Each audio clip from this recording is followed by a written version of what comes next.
मत्ती रचित सुसमाचार 7वां अध्याय। दोष मत लगाओ कि तुम पर भी दोष न लगाया जाए, क्योंकि जिस प्रकार तुम दोष लगाते हो उसी प्रकार तुम पर भी दोष लगाया जाएगा, और जिस नाप से तुम नापते हो उसी से तुम्हारे लिए भी नापा जाएगा। तू क्यों अपने भाई की आंख के तिनकों को देखता है और अपनी आंख का लट्ठा तुझे नहीं सूझता? और जब तेरी ही आंख में लट्ठा है तो तू अपने भाई से क्यों कर कह सकता है कि ला मैं तेरी आंख से तिनका निकाल दूं? हे कपटी, पहले अपनी आंख में से लट्ठा निकाल ले, तब तू अपने भाई की आंख का तिनका भली भांति देख कर निकाल सकेगा।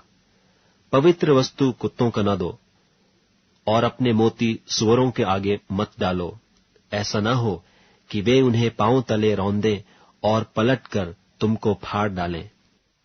मांगो तो तुम्हें दिया जाएगा, ढूंढो तो तुम पाओगे, खटखटाओ तो तुम्हारे लिए खोला जाएगा। क्योंकि जो कोई मांगता है उसे मिलता है, और जो ढूंढता है वह पाता है, और जो खटखटाता है उसके लिए खोला जाएगा। तुम में से ऐसा कौन मनुष्य है कि यदि उसका पुत्र उससे रोटी मांगे तो वह उसे पत्थर दे? वह मछली मांगे तो उसे सांप दे? सो जब तुम बुरे होकर अपने बच्चों को अच्छी वस्तुएं देना जानते हो, तो तुम्हारा स्वर्गीय पिता अपने मांगने वालों को अच्छी वस्तुएं क्यों न देगा?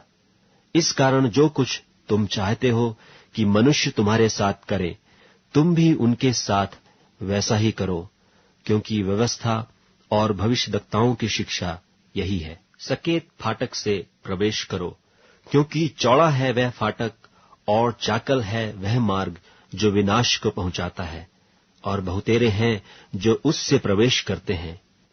क्योंकि सकेत है वह फाटक और सकरा है वह मार्ग जो जीवन को पहुंचाता है, और थोड़े हैं जो उसे पाते हैं। झूठे भविष्यद्वक्ताओं से सावधान रहो, जो भेड़ों के भेष में तुम्हारे पास आते हैं, परंतु अंतर में फाड़ने वाले भेड़िए हैं। उनके फलों से तुम उन्हें पहचान लोगे। क्या झाड़ियों से अंगूर व ऊंट कटारों से अंजीर तोड़ते हैं? इसी प्रकार हर एक अच्छा पेड़ अच्छा फल लाता है, और निकम्मा पेड़ बुरा फल लाता है। अच्छा पेड़ बुरा फल नहीं ला सकता, और न निकम्मा पेड़ अच्छा फल ला सकता है। जो पेड़ अच्छा फल नहीं लाता वह काटा और आग में डाला जाता है। सो उनके फलों से तुम उन्हें पहचान लोगे।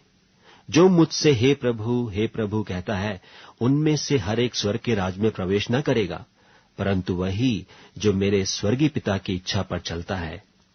उस दिन बहुतेरे मुझसे कहेंगे, हे प्रभु, क्या हमने तेरे नाम से भविष्यवाणी नहीं की, और तेरे नाम से दुष्ट आत्माओं को नहीं निकाला, और तेरे नाम से बहुत अचंभे के काम नहीं किए? तब मैं उनसे खुलकर कह दूंगा कि मैंने तुमको कभी नहीं जाना। हे कुकर्म करने वालों, मेरे पास से चले जाओ। इसलिए जो कोई मेरी ये बातें सुनकर उन्हें मानता है, वह उस बुद्धिमान मनुष्य की नाई ठहरेगा जिसने अपना घर चट्टान पर बनाया, और मेंह बरसा और बाढ़ें आईं और आंधियां चली, और उस घर पर टक्करें लगीं, परंतु वह नहीं गिरा, क्योंकि उसकी नींव चट्टान पर डाली गई थी। परंतु जो कोई मेरी ये बातें सुनता है और उन पर नहीं चलता, वह उस निर्बुद्धि मनुष्य की नाई ठहरेगा जिसने अपना घर बालू पर बनाया, और मेंह बरसा और बाढ़ें आईं और आंधियां चली, और उस घर पर टक्करें लगीं, और वह गिरकर सत्यानाश हो गया।